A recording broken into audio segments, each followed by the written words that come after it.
What's up, guys? Welcome back to TaylorMadeOtaku, and today I make a list. As I stated before, on this channel I've done very little Dragon Ball Z content, so I said I would fix that this week. I've already done a reaction on whether you should or should not use weighted clothing in your trading, just like Goku does. If you haven't seen it, I'll leave a link to that in the description down below. Go check it out. It was a pretty fun video. When you think about Dragon Ball Z, there's several moments that just come to mind to remind you how much you actually love the show. Whether that's Gohan turning into a Super Saiyan 2 for the very first time against Cell, or speaking of Cell, the time he reached his perfect form.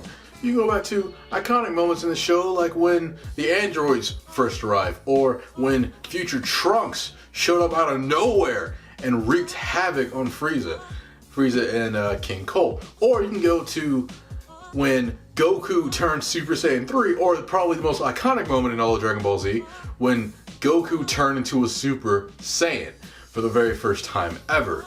That's probably the moment that a lot of people remember the most. Dragon Ball Z is, well, there's no really debate. Dragon Ball Z is a legendary anime. It is on the legendary status. Whether people watch anime or not, they know what Dragon Ball Z is. And that is an amazing feat. But with a show as legendary as Dragon Ball Z, there are so many moments that are just iconic. But there are other moments that were big, huge in the show, but they go unforgotten. As awesome as these moments were, as influential and as great as these moments were, they just don't make the cut when people try to remember Dragon Ball Z. So that's what this video is all about. These are my top 5 moments from Dragon Ball Z that have been forgotten. You might be sitting there thinking to yourself, what moments could there possibly be that were forgotten? You'd be surprised. There are some moments that were huge, influential moments that no one talks about. Like, people barely even acknowledge their existence. They don't even... A lot of people forgot that they actually did happen. So without further ado, let's hop into this list with my 5th favorite moment that has been forgotten. How about a character that had a redemption arc that was one of the best in all of anime and a long time coming? Let's talk about Piccolo, aka Gohan's actual dad. Let's talk about the moment where he became an actual good guy, a guy that people rooted for. And of course, I'm talking about the time that Piccolo sacrificed himself to save Gohan in the Saiyan fight.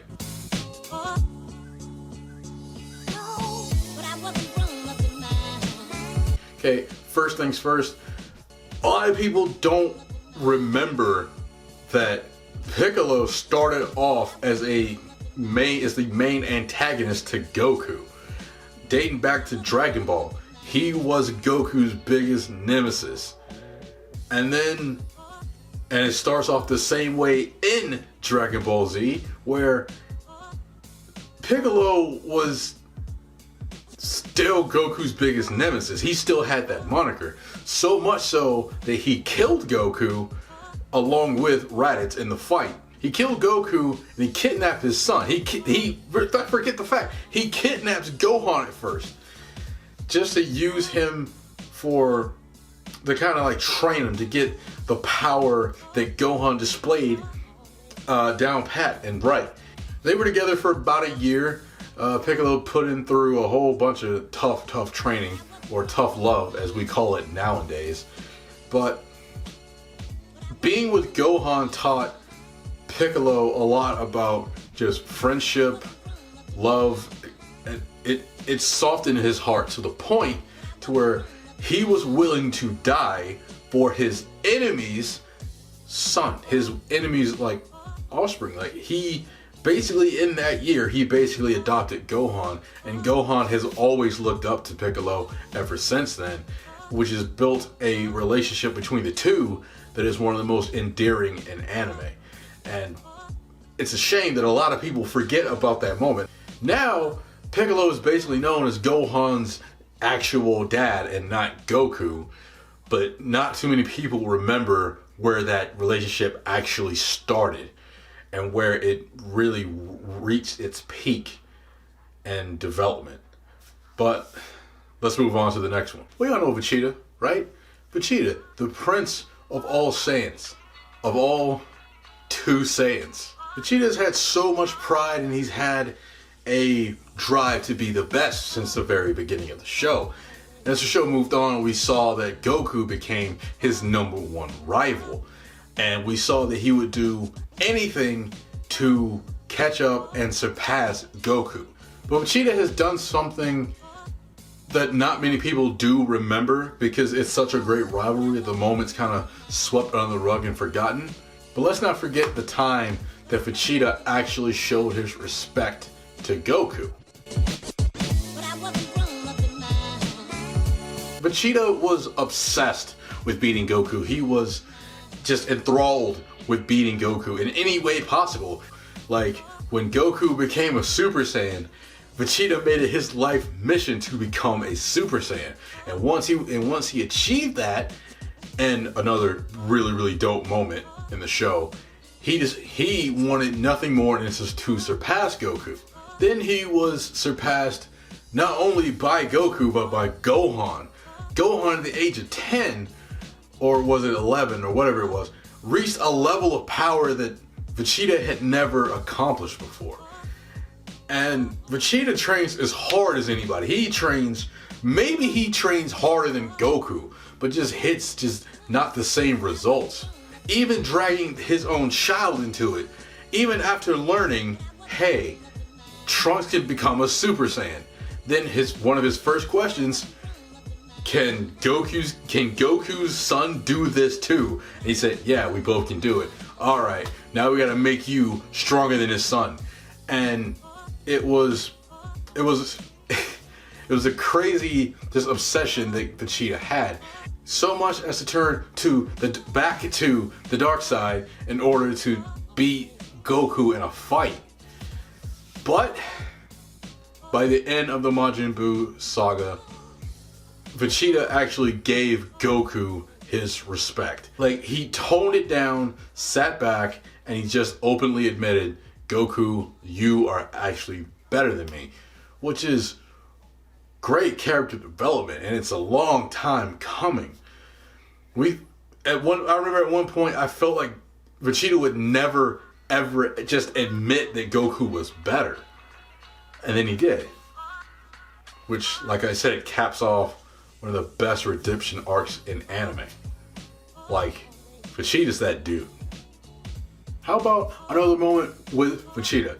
How about when Vegeta died on Namek? But before he died, he gave Goku one of the most impassionate speeches that I've ever heard, especially in this show.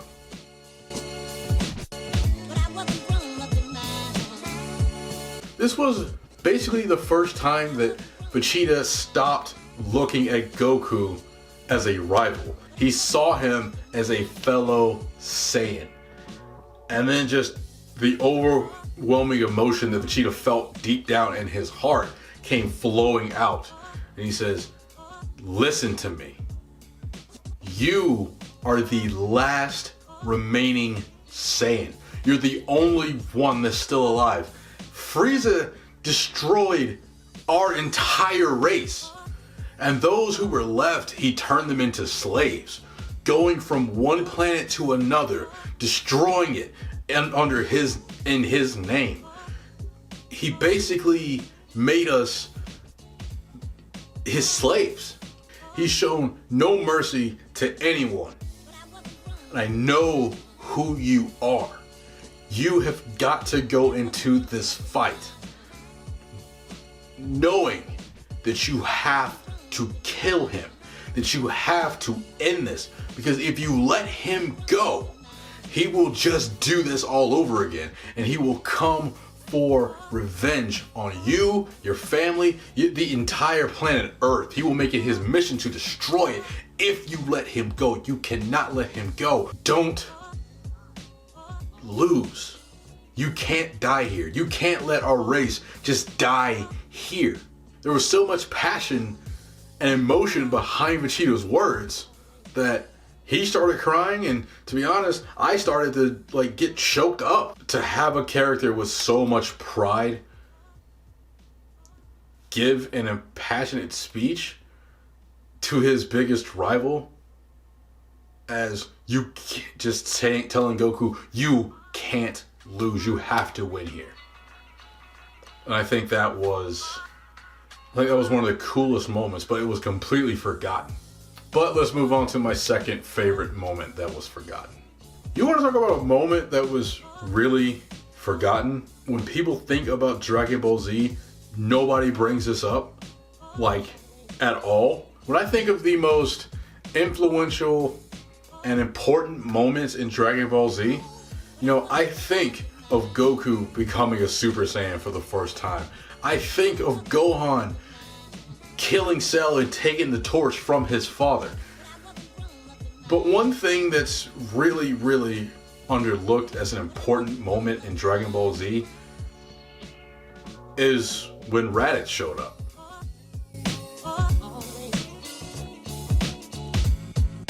And I know you guys are like, we're talking about Raddatz right now? Raddatz? Yes, he was the weakest Saiyan. But let's not forget, Goku and Piccolo couldn't beat Raddatz 2-on-1. They needed a distraction by Gohan, and they needed for Goku to hold him in place for Piccolo to deliver the finishing move. Let's not sit back and pretend like Raddatz was just weak off top. But let's not forget what Raddatz brought when he first showed up. In one episode, Raddatz answered so many questions that I personally, but a lot of people out there had about Dragon Ball. 1, why does Goku have a tail? 2, why is Goku so ridiculously stronger than everybody else in the show? 3, and probably the most important one, why is it that Goku at night during a full moon, when he has his tail, turns into a giant gorilla? And Raddatz answered all of those questions, and he put it in a pretty little nice bow. He said, you are not an Earthling. You are a Saiyan. We are intergalactic warriors. We are a warrior race. You were sent to this planet as a baby to destroy it, to enslave the people, get as much resources out of it as you can, and then you were supposed to destroy it. If you think back to early Dragon Ball, it was said Goku was an unruly child. Like, he was violent. He was always in an angry mood. And then he hit his head. And after he hit his head, he became the Goku that we all know and love today. But he's always loved to fight, just like any other Saiyan. The moment is so underrated, and it's one of those moments that just has been completely lost, probably just because of time. That moment became just drowned in so many other moments, and it was completely forgotten. It was forgotten probably before they even went to Namek. Because let's not forget, there was another drastically more iconic moment that happened right after that with Goku versus Vegeta round 1, which is one of the best fights in anime, period. One of the most iconic fights in anime, period. But the Raddatz plot explanation started the whole thing. So that was a pretty important moment. But let's look at my favorite moment in Dragon Ball Z that was forgotten. Vegeta has been on this list twice already. And despite how the list looks so far, Vegeta is not my favorite character. But Vegeta is one of my most respected characters. Personally, my favorite character was Cell. There's plenty of Vegeta moments in the show, like when he turned Super Saiyan, like when he first, like his Gallic Gun fight with Goku, like over 9,000, you know, the meme that's still being memed today. You know, like him unveiling Super Vegeta. Even him getting his arms broken by a teen was pretty iconic, actually. But to me, there is one moment of Vegeta that stands out the most. and it's when he made the ultimate sacrifice.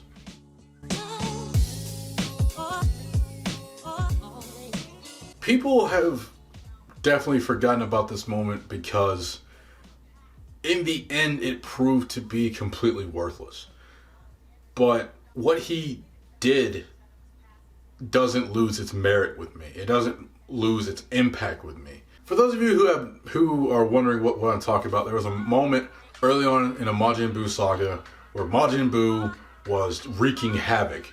He had presumably killed Gohan. He had destroyed several other things. He was becoming a menace. And Vegeta said, I'm going to be the one to fight Buu. And so he fought Buu. He put up a pretty good fight. He shortly realized that maybe he can't beat Buu. Maybe he's not strong enough to beat Buu. But the moment of him sacrificing himself, not only for the planet that he doesn't really love, but the planet that he lives on, the planet that his family lives on, did it for his family. That he's never really embraced on screen. Like, we've never seen him go have like extreme pride in his son or extreme like love for Bulma. Like, he's never showed it on screen. He's always just kind of shrugged everything off and just went with the flow. But it was one time where he got emotional. Like, he showed emotions in his own way, where he hugged Trunks, then knocked him out. Knocked out Goten too, said, Piccolo, take these guys, get them out of here. And then he sacrificed himself. He blew himself up to take out Buu. And he even mentions it in his little speech, like right before he dies. He says, I do this for the Earth. I do this for Trunks. I do this for Bulma. I even do it for you, Goku. And it's in that moment where his character has come such a long way, you know? He's come such a long way from having no love in his heart at all to having something that he's willing to having people he's willing to die for. And I think that's one of the most underrated and forgotten moments in all of Dragon Ball Z. And it's one of my favorite Dragon Ball Z moments, period. In the end, it didn't really mean much, but for the moment and the impact that it had just on him as a character itself was awesome to watch, awesome to see. And it was just an amazing moment. That's all for my list, guys.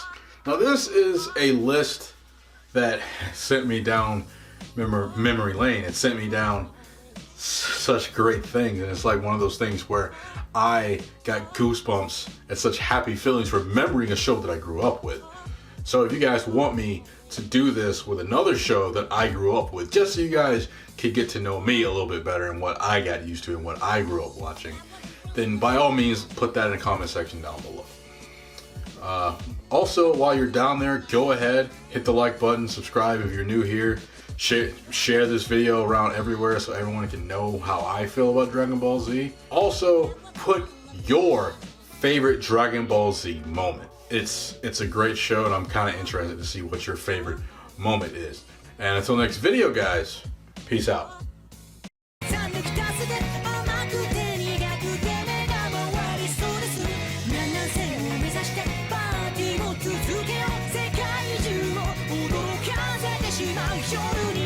I feel 90連鎖になってリフレクション偶像